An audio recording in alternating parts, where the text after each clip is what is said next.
ഈശോയിൽ പ്രിയമുള്ളവരെ, നമ്മുടെ മനസ്സിന്റെ അടിത്തട്ടില് നമ്മുടെ കുറെ ആഗ്രഹങ്ങൾ കിടക്കുന്നുണ്ട്. എക്സ്ട്രാ മാരിറ്റൽ അഫെയറിന്റെ ഒരു യാത്രയെ കുറിച്ചാണ് നമ്മൾ ഇന്ന് സംസാരിക്കുക. അവിഹിത ബന്ധത്തിന്റെ ഒരു യാത്ര. But I don't want to address that അവിഹിതം. ഹിതമല്ലാത്തത്. ഹിതമല്ലാത്തത് എന്നതിന്റെ അർത്ഥം ലസ്റ്റ് നിറഞ്ഞതെന്നല്ല. എനിക്ക് തോന്നുന്നില്ല വിവാഹ ബന്ധത്തിന്റെ അപ്പുറത്തേക്ക് കാലെടുത്ത് വെക്കുന്ന എല്ലാ മനുഷ്യന്മാരും കുറെ മനുഷ്യന്മാര് നല്ല കുറുമ്പാന്ന് പറയില്ല, നല്ല പ്രശ്നം തന്നെ അത് അത് അത് അവർ അറിഞ്ഞുകൊണ്ട് സംതൃപ്തിയില്ലായ്മ, ആഗ്രഹങ്ങൾ പൂർത്തീകരിക്കാൻ പറ്റാത്ത അവസ്ഥ, അല്ലെങ്കിൽ ജീവിതത്തെ ശരിയായി മനസ്സിലാക്കാതെ, മൂല്യങ്ങൾക്ക് വില നൽകാതെ, തോന്നിവാസപരമായിട്ട് മാത്രമേ ജീവിക്കൂ എന്നുള്ള പിടിവാശിയിൽ അറിഞ്ഞുകൊണ്ട് പാപം ചെയ്യുന്ന മനുഷ്യരാണ്. അവർക്കൊന്നും യാതൊരു ഒഴികഴിവുമില്ല. അവർ ചെയ്യുന്നത് തെറ്റ് തന്നെയാണ്. അവർ വിവാഹത്തെ അപമാനിക്കുകയാണ്. അവർ ജീവിതത്തോട് കാണിക്കുന്നത് ശരിയല്ലാത്തൊരു കാര്യമാണ്. അതിന് അവർ കണക്ക് കൊടുക്കേണ്ടി വരും. നിങ്ങളത് അങ്ങനെ തെറ്റിന്റെ വഴിയിലൂടെ പോകുന്നുണ്ടെങ്കിൽ അത് തലമുറകളിലേക്ക് പോലും ഒരു കെട്ടായിട്ട് മാറും. അതായത് അത് ഭയങ്കരമായിട്ടുള്ള ഒരു കെട്ടാണ്. അത് നിങ്ങൾ വിവാഹം കഴിഞ്ഞ് 2-ാം വർഷമാണ് ഒരു റിലേഷൻഷിപ്പിലേക്ക് പോയതെങ്കിൽ നിങ്ങളുടെ മക്കളും വിവാഹത്തിൽ പ്രവേശിച്ച് 2-ാം വർഷം അതുപോലെ ടെംപ്റ്റേഷൻസ് ഉണ്ടാവാം. അതായത് തെറ്റുകൾക്ക് അടിമത്തത്തിന്റെ ഒരു തലമുണ്ട്. അത് നിങ്ങളെ മാത്രമല്ല അടിമയാക്കുന്നത്, നിങ്ങളുടെ തലമുറകളെ കൂടിയാണ്. അപ്പൊ അത് ഏത് തെറ്റിനുണ്ട്. ഇപ്പൊ പൈസ തട്ടിക്കുന്നതിനുണ്ട്, ആളുകളെ പറ്റിക്കുന്നതിനുണ്ട്, അതുപോലെ തന്നെ അവിഹിതത്തിനുണ്ട്. വിശുദ്ധമല്ലാത്ത ജീവിതം നയിക്കാൻ നിങ്ങളുടെ മക്കളുടെ മേലെ പിശാചിന് അധികാരം കൊടുക്കുന്നതാണ് നമ്മൾ അവിശുദ്ധമല്ലാത്ത ജീവിതത്തിലേക്ക് പോകുമ്പോൾ സംഭവിക്കുന്നത്. അത് അവിഹിതത്തിന്റെ അശുദ്ധമായ തലത്തിലേക്ക് അറിഞ്ഞുകൊണ്ട് എടുത്തു ചാടുന്ന മനുഷ്യരെ കുറിച്ച് എനിക്ക് പറയാനുള്ള. പക്ഷെ അവിഹിതം എന്ന വാക്കിനെ ഞാൻ വേറൊരു തരത്തിൽ മനസ്സിലാക്കിയാൽ ഹിതമല്ലാത്തത് എന്ന് മാത്രമാണ് അതിനർത്ഥം. അത് ജഡിക സുഖത്തിന് വേണ്ടി പോകുന്ന വ്യഭിചാരം പോലുള്ള സംഗതിയായിട്ട് അതിനെ കണക്ട് ചെയ്യാൻ പറ്റത്തില്ല. വ്യഭിചാരം അതിനകത്ത് സംഭവിക്കാം, പക്ഷെ എല്ലാവരും ഈ വ്യഭിചരിക്കാനുള്ള, അതായത് ഞാൻ അങ്ങനെ സിമ്പിൾ ആയിട്ട് പറയുന്നതാണ് അവയ്ക്ക്, അതായത് ലസ്റ്റ്, പ്ലഷർ, ശാരീരിക സുഖത്തിന് വേണ്ടിയിട്ട് അല്ല. എല്ലാവരും അങ്ങനെയല്ല പോകുന്നത്. പക്ഷെ ഈ കാര്യത്തിന് നമുക്ക് നെഗറ്റീവായിട്ട് മാത്രമേ അഡ്രസ് ചെയ്യാൻ പറ്റൂ. എങ്കിൽ മാത്രമേ അതിലേക്ക് നമ്മൾ എക്സ്ക്യൂസുകൾ പറഞ്ഞു പോവാണ്ടിരിക്കാനാണത്. അതായത് ഞാൻ ഇങ്ങനെ ആയതുകൊണ്ട് ഞാൻ അങ്ങനെ ചെയ്തു, ഞാൻ അങ്ങനെ ആയതുകൊണ്ട് ഇങ്ങനെ ചെയ്തു. ഇങ്ങനെ എക്സ്ക്യൂസുകൾ പറയാണ്ടിരിക്കാനാണ് എക്സ്ട്രാ മാരിറ്റൽ ആയിട്ട് നടക്കുന്ന റിലേഷൻഷിപ്പുകളെ പാപം എന്ന ഒറ്റ വാക്കിൽ അടയാളപ്പെടുത്തുന്നത്.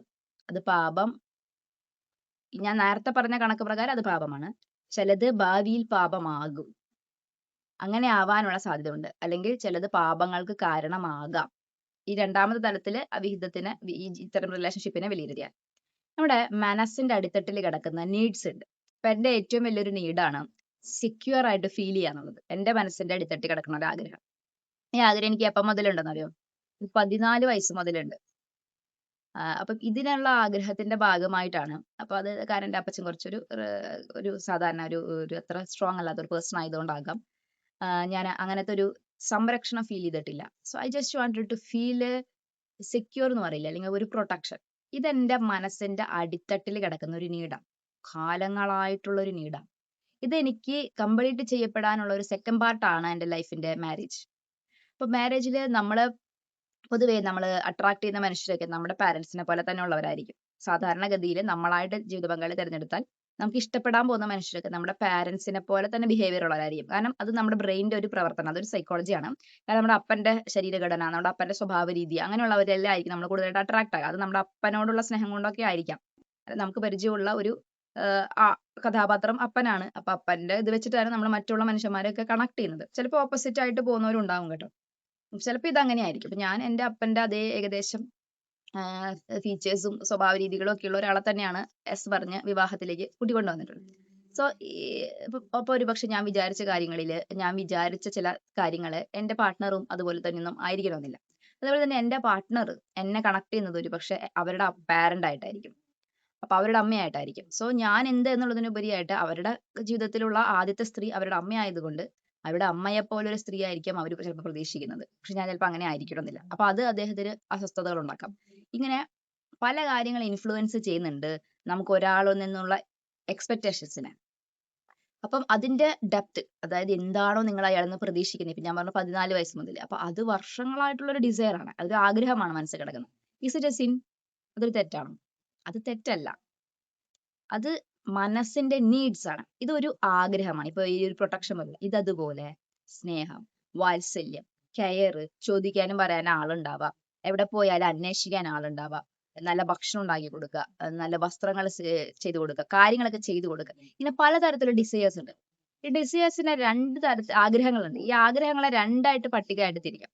ഒന്ന് നിങ്ങളുടെ ഒരു സെൽഫിഷ് ആയിട്ടുള്ള കുറെ ആഗ്രഹങ്ങൾ. ഞാൻ വരുമ്പോഴേക്കും ചായ കൊണ്ടുവന്ന് തരണം, എന്റെ വസ്ത്രങ്ങളൊക്കെ ഇതാക്കണം, അങ്ങനെ ഒരാൾ നിങ്ങളെ സെർവ് ചെയ്യണം എന്നുള്ളത് നിങ്ങളുടെ ആഗ്രഹം. കുറച്ചൊക്കെ അത് നടക്കും. പക്ഷെ അവരും ഒരു ഇൻഡിവിജ്വൽ ആണ്, അവർക്ക് അവരുടേതായിട്ടുള്ള കാര്യങ്ങളുണ്ട്, നമ്മൾ മനസ്സിലാക്കണം. ആരും ആരുടെയും സെർവന്റ് ഒന്നുമല്ല. ഈ മാരേജ് എന്ന് പറയുന്നത് ഒരാൾ ഇങ്ങനെ നടക്കുന്നു, അയാളുടെ പുറകിലൂടെ ഒരു നടക്കല്ല, രണ്ടുപേരും ഒന്നിച്ച് നടക്കുന്ന ഒരു പരിപാടിയാണ്. അപ്പൊ പാട്രിയാർക്കി ഒക്കെ ഇതിനെതിരായിട്ട് നിൽക്കുന്ന ഒരു സംഗതിയാണ്. അങ്ങനെയൊന്നും ദൈവം പറഞ്ഞിട്ടില്ല. അതും ഹവയും സമമാണ്. അത് രണ്ടുപേരും രണ്ട് പ്രത്യേക തരത്തിലുള്ള സ്വഭാവ പ്രത്യേകതകളുള്ള രണ്ടുപേരെ ഒന്നിപ്പിച്ചിട്ട് ഒരു കംപ്ലീറ്റ്നെസ് ആക്കാണ്. സോ രണ്ടുപേരും ഈക്വൽ ആണ്. ഇക്വാലിറ്റി ഒക്കെ യേശുക്രിസ്തു ഒക്കെ പണ്ടേ പറഞ്ഞിട്ടുള്ള ഒരു കാര്യമാണ് കേട്ടോ. അപ്പൊ അപ്പൊ അത് അങ്ങനെയുള്ളത് കൊണ്ട്, അപ്പൊ അത് ഒരു ഒരു ഒരു നീഡ്സ്, നിങ്ങളുടെ ഒരു ആഗ്രഹങ്ങൾ ഇങ്ങനെയൊക്കെ ആയിരുന്നെങ്കിൽ നന്നായിരുന്നു എന്ന് വിചാരിച്ച് ഇതൊന്നും ഇപ്പൊ ഒരാൾ ചായ അപ്പൊ തന്നെ കൊണ്ട് തന്നില്ല, നിങ്ങൾക്ക് ഭക്ഷണം വിളമ്പി തന്നില്ല, ആഗ്രഹങ്ങൾ നടന്നില്ല, നിങ്ങൾ വിചാരിച്ച പോലെ നടന്നില്ല എങ്കിലും ഇതൊക്കെ നിങ്ങളുടെ മനസ്സിന്റെ ഒരു അത്ര ഡീപ്പ് നീഡ്സ് അല്ല. ഇതൊക്കെ നിങ്ങൾക്ക് വേണമെങ്കിൽ അഡ്ജസ്റ്റ് ചെയ്യാവുന്ന കാര്യങ്ങളാണ്.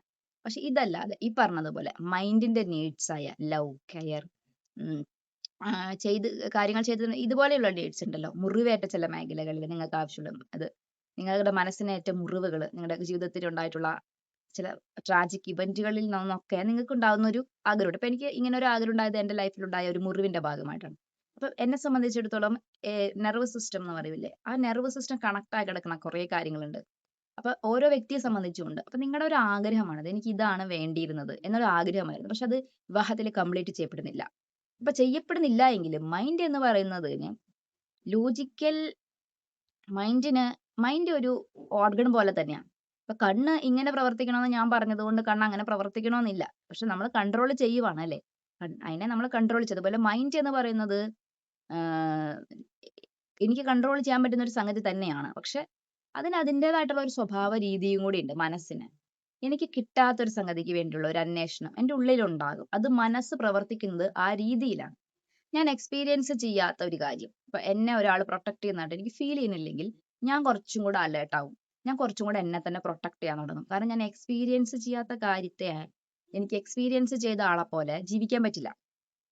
സോ എനിക്ക് കിട്ടാത്തതിന്റെ കുറവ് എൻ്റെ ജീവിതത്തിൽ ഉണ്ടാകും. ആ കുറവിനെ തെരഞ്ഞാണ് ചിലര് വിവാഹത്തിന്റെ അപ്പുറത്തേക്ക് കാലെടുത്ത് വെക്കുന്നത്.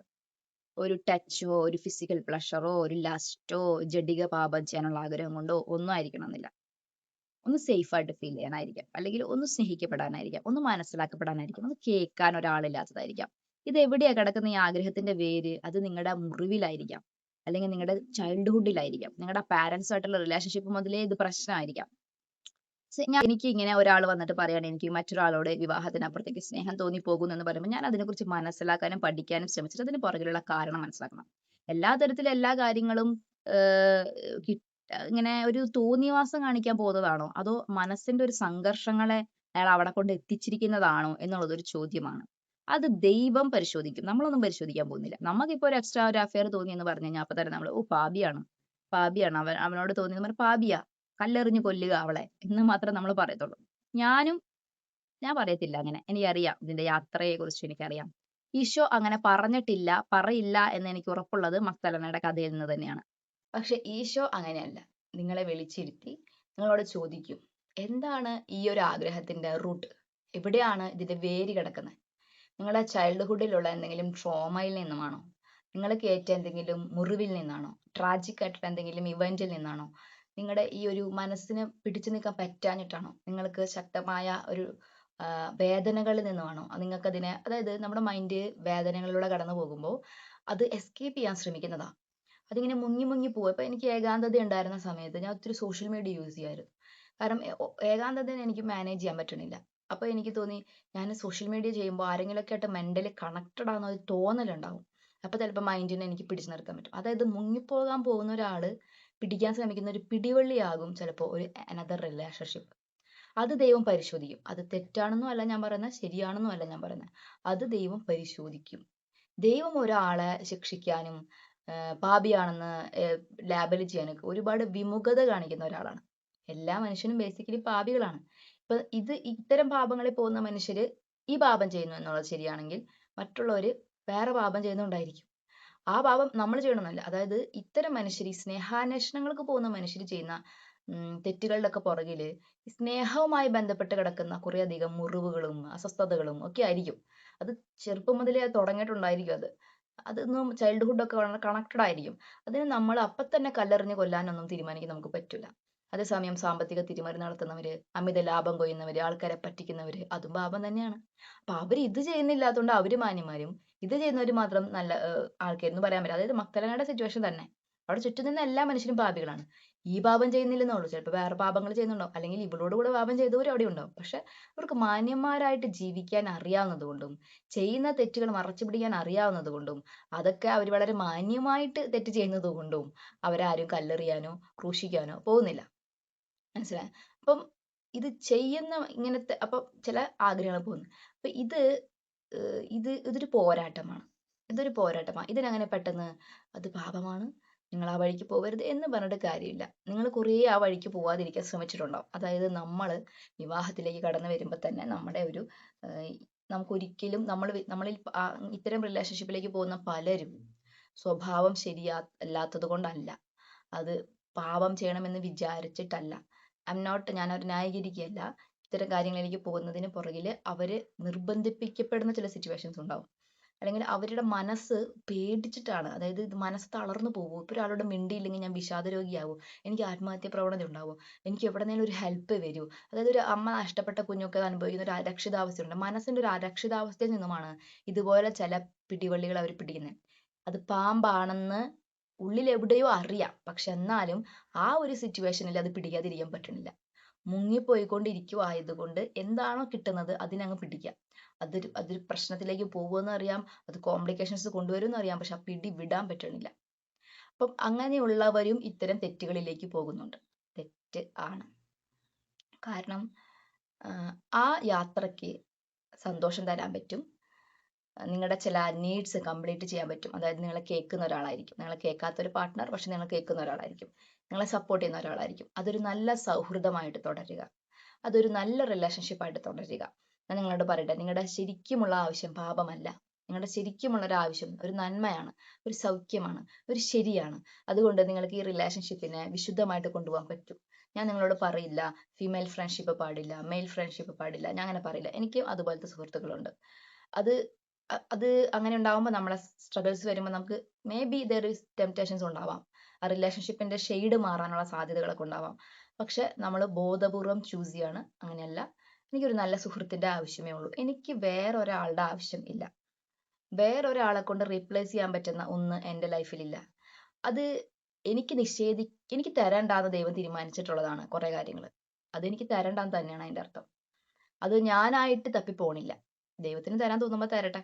ഞാനായിട്ട് തപ്പിപ്പോയത് കൊണ്ട് അത് എവിടെ എത്താനും പോകുന്നില്ല. സോ ആ യാത്ര നിങ്ങൾ ആരംഭിച്ചാൽ അതിനൊരു ഡെസ്റ്റിനേഷൻ ഉണ്ടാവില്ല. അതുകൊണ്ട് ആ യാത്ര അധികം പോവാതിരിക്കുന്നതാണ് നല്ലത്. പക്ഷെ നല്ല സൗഹൃദങ്ങളെ നിങ്ങൾ സൂക്ഷിക്കണം. നല്ല സൗഹൃദങ്ങൾ നിങ്ങളിൽ ഒരുപാട് സൗഖ്യം കൊണ്ടുവരും. ഇപ്പൊ എൻ്റെ ചില സുഹൃത്തുക്കൾ വന്നതോടുകൂടെ എൻ്റെ ഈ അപ്പച്ചൻ്റെ ഒരു കണക്ഷനായിട്ടുള്ള കാര്യങ്ങൾ എനിക്ക് എൻ്റെ അപ്പൻ്റെ സ്ഥാനത്ത് തോന്നിയ ചില സുഹൃത്തുക്കളുണ്ട്. എനിക്ക് എൻ്റെ സഹോദരന്റെ സ്ഥാനത്ത് നിൽക്കുന്ന കുറെ സുഹൃത്തുക്കളുണ്ട്. അപ്പൊ അത് എന്നെ ഹീൽ ചെയ്തിട്ടുണ്ട്, എന്നെ ഒരു ബെറ്റർ പേഴ്സൺ ആക്കിയിട്ടുണ്ട്, എൻ്റെ നീഡ്സ് കുറെയൊക്കെ കംപ്ലീറ്റ് ചെയ്തിട്ടുണ്ട്. അപ്പൊ അത് ദൈവം തന്നെ അനുഗ്രഹിച്ച് ചില മനുഷ്യർ നമ്മുടെ ജീവിതത്തിലേക്ക് അയച്ച് ദൈവത്തിന്റെ അനുവാദത്തോടു കൂടെ നല്ല സൗഹൃദങ്ങൾ ദൈവം തന്ന് നമ്മളിലൊരു പരിവർത്തനം നടത്തും. അത് അതിനു വേണ്ടിയാണ് ദൈവം അയക്കുന്നത്. അതിനും അപ്പുറത്തേക്ക് ആ റിലേഷൻഷിപ്പ് പോവാൻ എപ്പോഴൊക്കെ തുടങ്ങുന്നോ അപ്പോഴൊക്കെ ദൈവം തന്നെ തടയും, ദൈവം തന്നെ നിങ്ങളെ അലേർട്ട് ചെയ്യും. അത് നമുക്ക് എവിടെയും നമ്മളെ കൊണ്ടെത്തിക്കില്ല. അത് നിങ്ങൾ എത്ര ആഗ്രഹിച്ചാലും ചില കാര്യങ്ങളൊന്നും നടക്കത്തുമില്ല. ദൈവത്തിന്റെ പ്രൊട്ടക്ഷൻ ആണത്. അത് പാടില്ലാന്ന് നിങ്ങളുടെ ഗിൽട്ടി ഫീലിംഗ് ഉണ്ടാവും, നിങ്ങൾക്ക് മനസ്സിന് അസ്വസ്ഥത ഉണ്ടാവും, നിങ്ങൾക്ക് തിരിച്ചു വരേണ്ടി വരും.